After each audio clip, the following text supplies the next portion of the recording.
Hello dear Polymer Clay enthusiast, I'm Mihaela from Learn Polymer Clay, and in today's tutorial I want to inspire you to make beads, coin beads, like the traditional Chinese coin beads that are used in Feng Shui to bring abundance and wealth and prosperity of all kinds.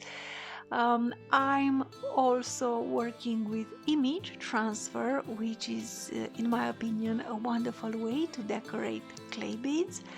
And I am also using Beebeecraft beautiful supplies to put together this coin bead into a beautiful neck piece.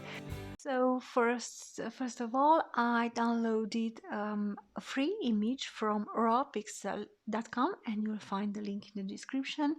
And I uploaded this image on Canva, and I flipped it, and I've resized it into several sizes.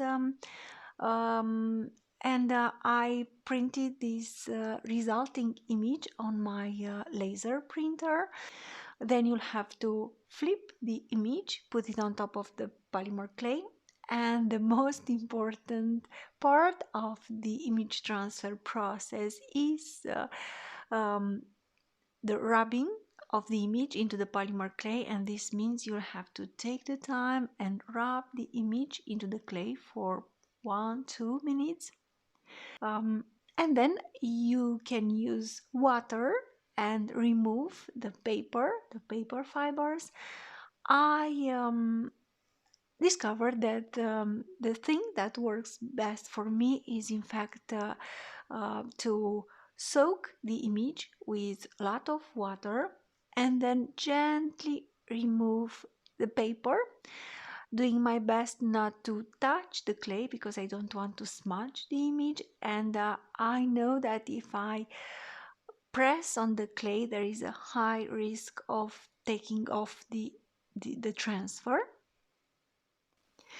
Then I used the beautiful wavy texture, and I textured a piece of polymer clay. In fact, I put a sheet of white polymer clay passed on the setting number 2. Then I put this sheet of paper passed on the a sheet of clay passed on the setting number 2. I put it on top of this texture sheet, and I put them together through the pasta machine on the larger setting. Then I used this textured sheet of polymer clay to decorate part of my polymer clay base, and then I put this base on a different sheet of polymer clay textured using the same technique, putting the clay on top of the texture sheet through the larger setting of the pasta machine. I flip the clay because I want to have this textured effect on the back of the piece.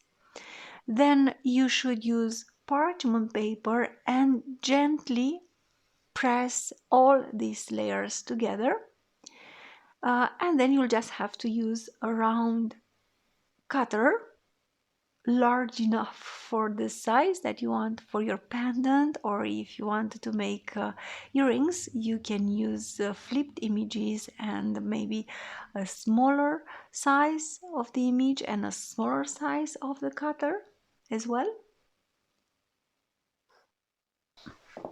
I noticed that there were some areas where I think I think the image transfer I did not got the best result in tiny areas, so I decided to spice a little bit the design and mix some liquid clay with gold mica powder, and use this mixture to color some areas on top of the tiger, around the tiger.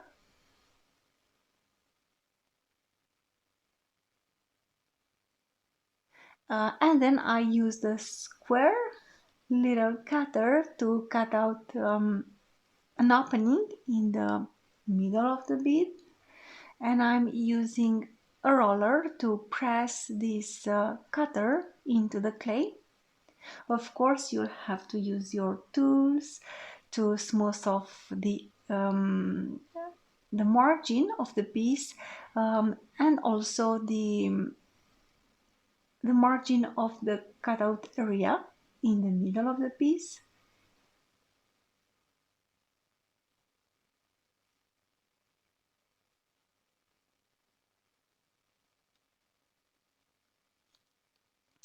And I wanted to have a focal piece slightly curved, so I decided to bake it on top of soda can, wrapped in fabric, because I've textured the back of the piece, and I need to put something in between the soda can and the piece. If not, I would end up with a glass-like look on the back of the piece that I might not like.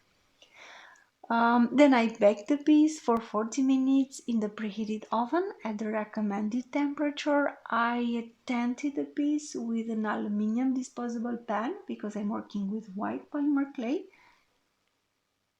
I let the clay cool down, and then I used the brush to apply a thin layer of UV resin. Then I used the UV lamp to cure the resin for 1 minute, and then I applied a second coat, thin coat of UV resin, and again I used the UV lamp to cure the resin. And if necessary, you can use sanding paper and water and sand any areas that need sanding. I applied resin only on the part with the image transfer, and initially I wanted to have the other part, the texture part, with just white clay, but then I wasn't convinced that the textured part was really visible, so I finally decided to use a little bit of Venetian Gold Acrylic paint that I applied on top of the pattern using a brush, and then I used baby wipes to remove a part of the paint. I let the paint dry, of course, and then I decided to use 20 gauge silver color wire to make an attaching system. In fact, I used round nose pliers and I made a loop around the jaw of the plier, and then I put one end of the wire through the opening of the piece. Then I looped it around the neck of the loop, and then I looped the other end of the wire around the neck of the loop. I used flash cutters to trim off the excess, and flat nose pliers to tuck in the end. And then I'm going to make some decorative elements using 22 silver color gauge wire, and in fact I'm going to make a loop at the end of the wire, wrap the other end of the wire around this loop, and then I'm going to before wrapping this the end of the wire, I attached a round bus element that I received from beebeecraft.com, and you'll find the links in the description. And then I put a Tibetan silver bead cap, flower bead cap, that I received as well from beebeecraft.com, and then a crackle blue bead, and then a second bead cap. And again, I used the round nose pliers to make a loop. And before wrapping the other end of the wire around the loop, I attached it to another rhombus connector element, and in fact these connector elements, they are not like jump rings, so you cannot open them.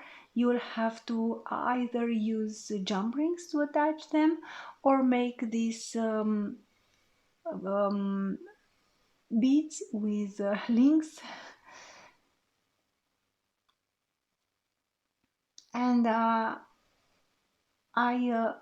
I've made several such elements with a bead in between two rhombus elements, and I finished one side of the neck piece by attaching one element of a silver colored toggle clasp.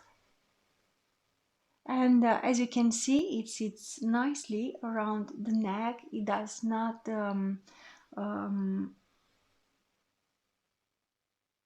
hang too low.